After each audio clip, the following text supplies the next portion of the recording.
बिहार विधानसभा चुनाव 2025 के exit polls में बीजेपी को झटका लगा है। गोदी मीडिया ने एग्जिट पोल में इस बार भी बीजेपी को बहुमत दे दिया है, लेकिन आंकड़े बता रहे हैं कि अब की बार मोदी सरकार काम नहीं आएगा। बिहार विधानसभा चुनाव 2025 के एग्जिट पोल्स में सरकार पलटती नजर आ रही है। एग्जिट पोल्स की माने तो पीएम मोदी भी चुनाव नतीजों में अपना खास असर नहीं छोड़ पाएंगे। जर्नो मिरर के एग्जिट पोल के मुताबिक महागठबंधन को 130 से 140 सीट्स, बीजेपी को 100 से 110 सीट्स, ओवैसी की पार्टी को 3 से 4 सीट्स और अन्य को 0 से 3 सीटें मिल सकती हैं। डीबी लाइव इलेक्ट लाइन का एग्जिट पोल देखिए, इसमें महागठबंधन को 130 से 144 सीटें मिल सकती हैं, बीजेपी को 95 से 109 सीटें मिल सकती हैं और अन्य को 0 से 8 सीटें मिलने की बात कही जा रही है। सोशल मीडिया पर लोगों का कहना है कि भले ही बिहार में 12 एजेंसियों के एग्जिट पोल में बीजेपी की सरकार बनती दिख रही हो, लेकिन याद रहे 2010, 2015 और 2020 में एग्जिट पोल के अनुमान गलत भी निकल चुके हैं।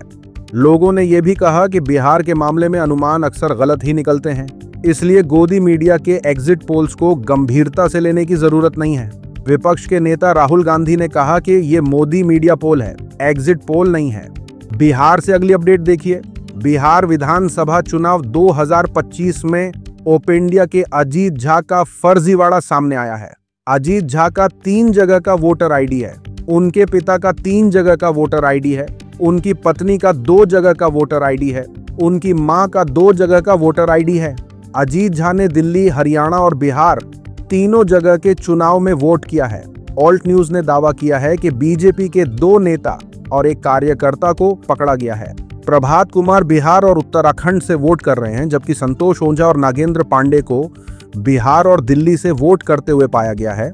सोशल मीडिया पर जब लोगों ने इस फर्जीवाड़े पर सवाल उठाए तो अंधभक्त इनके बचाव में आ गए और कहने लगे कि अजीत झा फर्जी वोट नहीं डाल रहे थे, बल्कि फर्जी वोट डालने पर स्टोरी कर रहे थे। बिहार चुनाव के बाद स्टोरी पब्लिश करने का प्लान था। लोगों ने चुनाव आयोग से कहा, इन्हें देखिए, आपके ही लोग 3-3 वोटर आईडी बनवाकर आपको ही एक्सपोज करने चले हैं। बिहार से यह खबर वायरल है। बिहार में न्यूज 18 के एक पत्रकार को एक नेता ने बुलाकर फटकार लगाई। सोशल मीडिया पर इसका वीडियो वायरल हो गया है। आरोप है कि न्यूज 18 ने नेताजी के खिलाफ गलत खबर चला दी थी। आरोप है कि मंत्री जी को गोदी मीडिया ने महागठबंधन से दूर रहने वाला बताया था। गोदी मीडिया ने कहा था कि मुकेश साहनी महागठबंधन छोड़कर बीजेपी में जाने वाले हैं, इसलिए वो महागठबंधन की सभा में नहीं पहुंचे थे। न्यूज 18 के पत्रकार से मंत्री जी ने कहा कि आपकी हिम्मत कैसे हुई ये सब चलाने की? हमने तो ऐसी कोई बात कही नहीं, हमने आपके चैनल पर ही ये खबर देखी। मैं आपके चैनल पर केस करूंगा और जूता मारूंगा। आप सूत्रों के हवाले से कुछ भी चला रहे हैं, आपकी कोई जवाबदेही है या नहीं है? हम कह रहे हैं कि मोदी बीजेपी छोड़कर हमारी पार्टी में जुड़ गए हैं, आप चलाइए खबर, चलाएंगे। मुकेश साहनी ने कहा कि न्यूज 18 माफी मांगे, मोदी आपको नहीं बचाएगा। मंत्री जी ने कहा कि चुनाव के बाद मैं आपके चैनल से सख्ती से पेश आऊंगा। सोशल मीडिया पर चल रहा है कि मीडिया के इतिहास में पहली बार किसी न्यूज चैनल की इतनी तगड़ी धुलाई हुई है। पत्रकार भी सोच रहा होगा कि कहां फंस गया। अगली अपडेट दिल्ली से है। दिल्ली में एक अंधभक्त का झूठ उसी वक्त पकड़ा गया जब वो एक YouTube चैनल को इंटरव्यू दे रहा था। अंधभक्त का ये वीडियो सुर्खियों में है। वीडियो में बीजेपी समर्थक को कहते सुना जा सकता है कि ये मोदी की सरकार है, कोई भी बम फोड़ने की सोच कर आता है तो बॉर्डर पर ही खल्लास कर दिया जाता है। अंधभक्त का इतना ही कहना था कि अब अचानक ब्लास्ट की आवाज आती है। सोशल मीडिया पर चल रहा है कि ये अंधभक्त तो कैमरे पर ही फैक्ट चेक हो गया। ये भी कहा जा रहा है कि इस शख्स के ऐसा बोलते ही दिल्ली में लाल किले के पास ब्लास्ट हो गया। 12 लोग मारे गए, 20 से ज्यादा घायल हैं। ये खबर देखिए। जोहरान ममदानी जब से मेयर बने हैं, लोगों का रोना धोना ही खत्म नहीं हो रहा है। जोहरान ममदानी को लेकर अमेरिका के अरबपति बैरी स्टर्नलिक का बयान सामने आया है। एक इंटरव्यू के दौरान अमेरिकी अरबपति ने कहा कि अमेरिका के ब्लू स्टेट्स जैसे न्यूयॉर्क, कैलिफोर्निया, जहां रहना बहुत महंगा है, वहां नए घर या फ्लैट बनाना बहुत मुश्किल होता है। फिर जब कुछ लोग ये कहने लगते हैं कि किराएदारों को किराया देना ही नहीं चाहिए, तो हालात और बिगड़ जाते हैं। ऐसे में न्यूयॉर्क जैसा बड़ा और अमीर शहर भी मुंबई जैसी झुग्गी बस्तियों वाले शहर में बदल सकता है।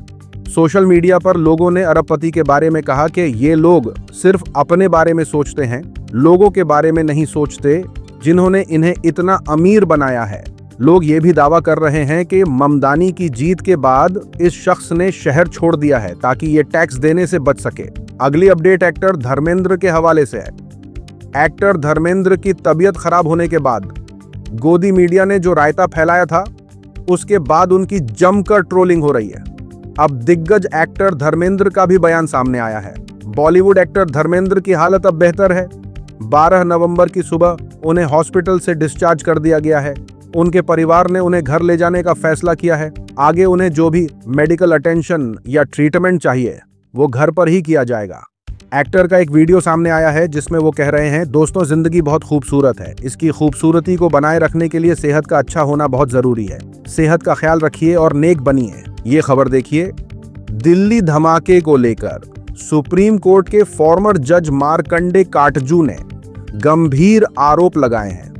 पूर्व जज ने कहा है कि बिना जांच पड़ताल किए हुए दिल्ली बम धमाकों के आरोपियों का नाम घोषित कर दिया गया है और ये सब मुस्लिम होना लाजमी था, क्योंकि दुनिया के सारे मुसलमान आतंकवादी होते हैं जिनके पास बम फोड़ने के अलावा कोई काम नहीं है।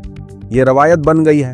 बहुत से भारतीय मीडिया की टीआरपी और कई नेताओं की राजनीति मुस्लिम, मुर्गा, मछली, मंदिर, मस्जिद, पाकिस्तान, तालिबान आदि के बिना नहीं चल सकती है। पूर्व जज के इन आरोपों के बाद आईटी सेल एक्टिव हो गया है। सोशल मीडिया पर कहा जा रहा है कि अब अंधभक्त लोग आपके पीछे पड़ने वाले हैं। ये नोएडा के छल्ले उछाल उछाल कर खबरें दिखा रहे हैं। इन्होंने तो बेचारे धर्मजी को भी मार दिया था। लोगों ने कहा कि जज साहब ने इस जांच की आड़ में चल रही सांप्रदायिक राजनीति को एक्सपोज कर दिया है। अगली अपडेट ब्राजील से है। ब्राजीलियन मॉडल लैरिसा नेरी ने अपनी तस्वीर के गैरकानूनी इस्तेमाल को लेकर चिंता जताई है। उन्हें डर सता रहा है कि ये वायरल तस्वीर कहीं उनके करियर को बर्बाद न कर दे। इससे निपटने के लिए उन्होंने कानूनी मदद मांगी है। इससे पहले राहुल गांधी ने दावा किया था कि एक ब्राजीलियन मॉडल की तस्वीर का इस्तेमाल हरियाणा विधानसभा की वोटर्स लिस्ट में कई बार किया गया। बाद में पता चला कि यह तस्वीर लैरिसा नेरी की है, जो पेशे से मॉडल है। नेरी ने साफ कहा, भारत की राजनीति से मेरा कोई लेना देना नहीं है। उन्होंने बताया कि वोटर लिस्ट में इस्तेमाल की गई तस्वीर एक स्टॉक इमेज प्लेटफॉर्म से खरीदी गई थी और उनकी परमिशन के बिना इस्तेमाल की गई थी। साइबर क्राइम मामलों के एक्सपर्ट ने बताया कि इसका असर बहुत बड़ा है, इमोशनल और प्रोफेशनल दोनों तरह से। जब किसी की तस्वीर का इस्तेमाल किसी भी मकसद के लिए किया जाता है, चाहे वो कानूनी हो या नहीं, तो ये उनके प्राइवेसी राइट्स के खिलाफ है। ऐसा नहीं होना चाहिए। ब्राजील में इंडियन एम्बेसी ने अभी तक इस मामले पर कोई बयान जारी नहीं किया है। आज की वीडियो में इतना ही। आज का शो आपको कैसा लगा कमेंट में अपनी राय जरूर बताइए। मिलूंगा आप सभी से अगली वीडियो में। तब तक के लिए अपना ख्याल रखें।